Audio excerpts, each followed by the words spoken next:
नमस्कार दोस्तों, मैं आपका दोस्त हरीश चौहान अपने सामाजिक कहानियाँ में आपका बहुत बहुत स्वागत है। दोस्तों, आज मुझे बहुत खुशी हो रही है कि धीरे धीरे ही सही लेकिन आप हमारा सहयोग कर रहे हैं।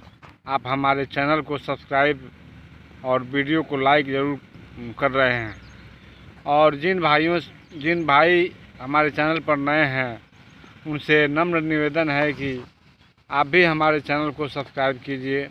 अगर हमारा वीडियो अच्छा लगता हो तो हमारे वीडियो को लाइक कीजिए, शेयर कीजिए। और आइए आज सुनते हैं एक निबंध जो हरिशंकर प्रसाई द्वारा लिखा गया निबंध है। और उन्होंने लिखा है प्रेमचंद के फटे हुए जूतों के बारे में। एक लेखक, एक साहित्यकार, एक उपन्यासकार फ़ोटो खिंचवाने जाता है लेकिन उसके पास ढंग के जूते नहीं हैं। उसके जूते फट गए हैं और दाहिने पैर की पांचों उंगलियां जूते के बाहर दिखाई दे रही हैं। ऐसा जूता पहनकर प्रेमचंद जी पत्नी के साथ, शिवरानी देवी के साथ और फ़ोटो खिंचवा रहे हैं। और इसी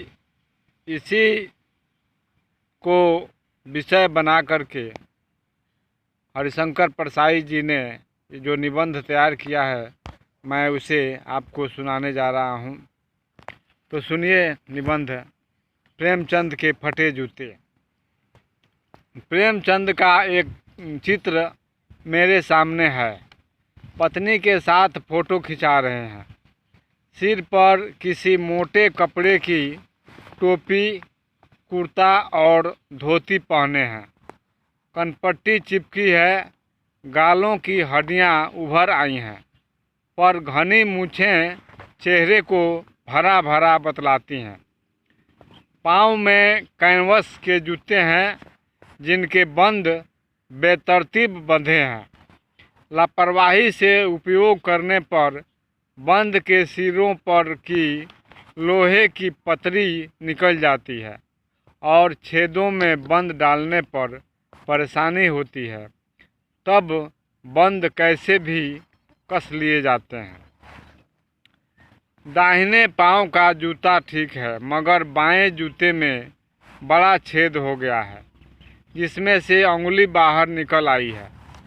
मेरी दृष्टि इस जूते पर अटक गई है। सोचता हूँ फ़ोटो खिंचवाने का अगर यह पोशाक है तो पहनने की कैसी होगी। नहीं, इस आदमी की अलग अलग पोशाकें नहीं होंगी। इसमें पोशाकें बदलने का गुण नहीं है। यह जैसा है वैसे ही फ़ोटो में खिंच जाता है। मैं चेहरे की तरफ देखता हूँ। क्या तुम्हें मालूम है मेरे साहित्यिक पुरखे कि तुम्हारा जूता फट गया है और अंगुली बाहर दिख रही है? क्या तुम्हें इसका जरा भी एहसास नहीं है? जरा लज्जा, संकोच या झेप नहीं है? क्या तुम इतना भी नहीं जानते कि धोती को थोड़ा नीचे खींच लेने से अंगुली ढक सकती है? मगर फिर भी तुम्हारे चेहरे पर बड़ी बेपरवाही, बड़ा विश्वास है। फोटोग्राफर ने जब रेडी प्लीज कहा होगा तब परंपरा के अनुसार तुमने मुस्कान लाने की कोशिश की होगी। दर्द के गहरे कुएं के तल में कहीं पड़ी मुस्कान को धीरे धीरे खींचकर ऊपर निकाल रहे होंगे कि बीच में ही क्लिक करके फोटोग्राफर ने थैंक यू कह दिया होगा। विचित्र है यह अधूरी मुस्कान। यह मुस्कान नहीं, इसमें उपहास है, व्यंग है। यह कैसा आदमी है जो खुद तो फटे जूते पहने फ़ोटो खिंचा रहा है पर किसी पर हंस भी रहा है। फ़ोटो ही खिंचाना था तो ठीक जूते पहन लेते या न खिंचवाते। फ़ोटो न खिंचाने से क्या बिगड़ता था? शायद पत्नी का आग्रह रहा हो और तुम अच्छा चल भाई कहकर बैठ गए होगे। मगर यह कितनी बड़ी ट्रेजेडी है कि आदमी के पास फ़ोटो खिंचाने का भी जूता न हो। मैं तुम्हारी यह फ़ोटो देखते देखते तुम्हारे क्लेश अपने भीतर महसूस करके जैसे रो पड़ना चाहता हूँ, मगर तुम्हारी आँखों का यह तीखा दर्द भरा व्यंग मुझे एकदम रोक देता है। तुम फ़ोटो का महत्व नहीं समझते। समझते होते तो किसी से फ़ोटो खिंचाने के लिए जूते मांग लेते। लोग तो मांगे के कोट से वर दिखाई करते हैं और मांगे की मोटर से बारात निकालते हैं। फ़ोटो खिंचाने के लिए तो बीवी तक मांग ली जाती है। तुमसे जूते ही मांगते नहीं बने।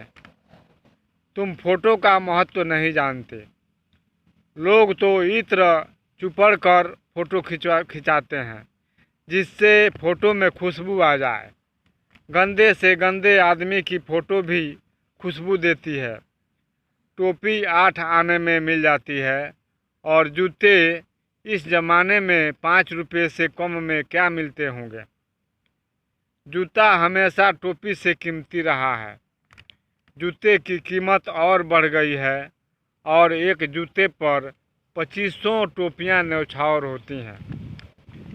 तुम भी जूते और टोपी के आनुपातिक मूल्य के मारे हुए थे। यह विडंबना मुझे इतनी तीव्रता से पहले कभी नहीं चुभी जितनी आज चुभ रही है।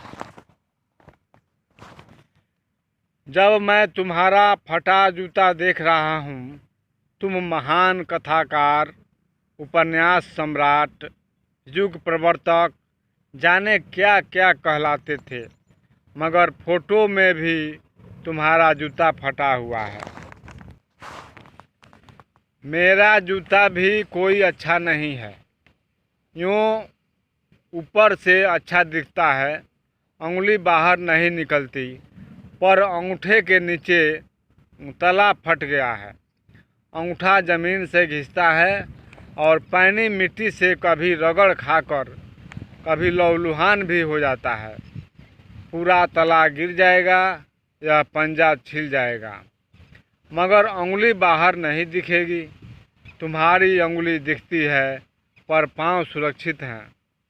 मेरी उंगली ढकी हुई है पर पंजा नीचे घिस रहा है।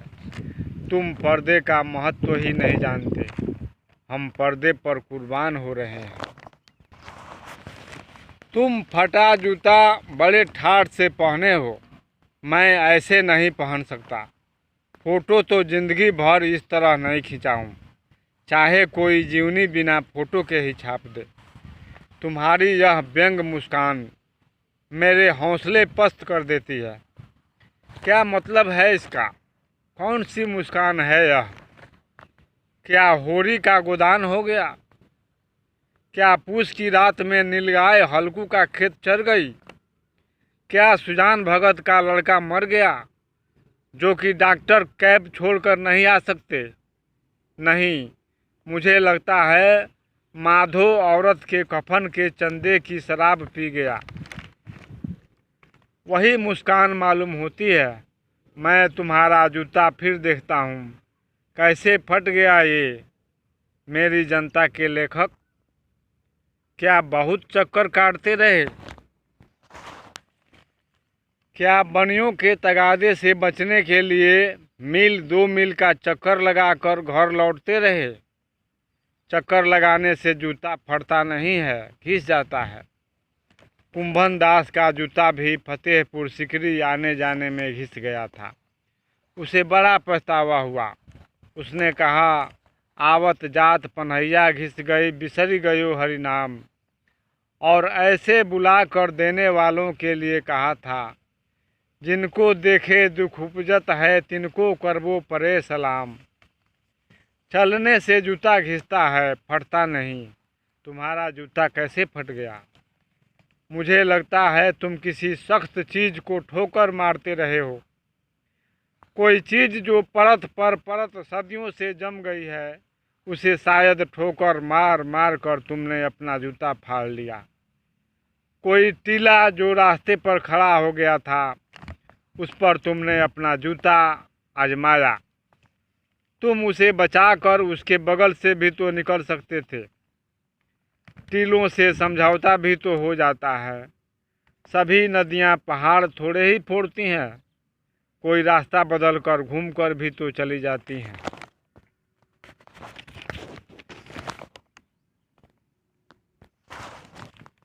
तुम समझौता कर नहीं सके। क्या तुम्हारी भी वही कमजोरी थी जो होरी को ले डूबी? वही नेम धर्म वाली कमजोरी? नेम धर्म उसकी भी जंजीर थी, मगर तुम जिस तरह मुस्कुरा रहे हो उससे लगता है कि शायद नेम धर्म तुम्हारा बंधन नहीं था, तुम्हारी मुक्ति थी। तुम्हारी यह पाँव की उंगली मुझे संकेत करती सी लगती है, जिसे तुम घृणित समझते हो। उसकी तरफ हाथ की नहीं, पाँव की उंगली से इशारा करते हो। तुम क्या उसकी तरफ इशारा कर रहे हो जिसे मारते मारते तुमने जूता फाड़ लिया?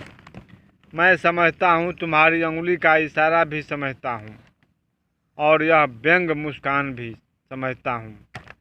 तुम मुझ पर या हम सभी पर हंस रहे हो, उन पर जो उंगली छिपाए और तलवा घिसाए चल रहे हैं, उन पर जो टीले को बरका कर बाजू से निकल रहे हैं। तुम कह रहे हो, मैंने तो ठोकर मार मार कर जूता फाड़ लिया। उंगली बाहर निकल आई पर पाँव बच रहा और मैं चलता रहा। मगर तुम उंगली को ढांकने की चिंता में तलवे का नाश कर रहे हो। तुम चलोगे कैसे? मैं समझता हूँ, मैं तुम्हारे फटे जूते की बात समझता हूँ, उंगली का इशारा समझता हूँ, तुम्हारी व्यंग मुस्कान समझता हूँ। दोस्तों, अभी आप सुन रहे थे हरिशंकर परसाई द्वारा लिखा हुआ निबंध प्रेमचंद के फटे जूते। प्रेमचंद की गरीबी का आकलन सब कोई नहीं कर पाता है। आप ज़रा सोचिए, प्रेमचंद फ़ोटो खिंचाने गए हैं, पत्नी भी साथ हैं, लेकिन उनके पास ढंग के जूते नहीं हैं। बाएं पैर की उंगलियां दिखाई दे रही हैं जूते के बाहर। कितनी गरीबी, कितनी मजबूरी। ठीक है दोस्तों, फिर मिलेंगे हम अगले वीडियो में। तो हमारे चैनल को ज़रूर सब्सक्राइब कर दीजिएगा। धन्यवाद।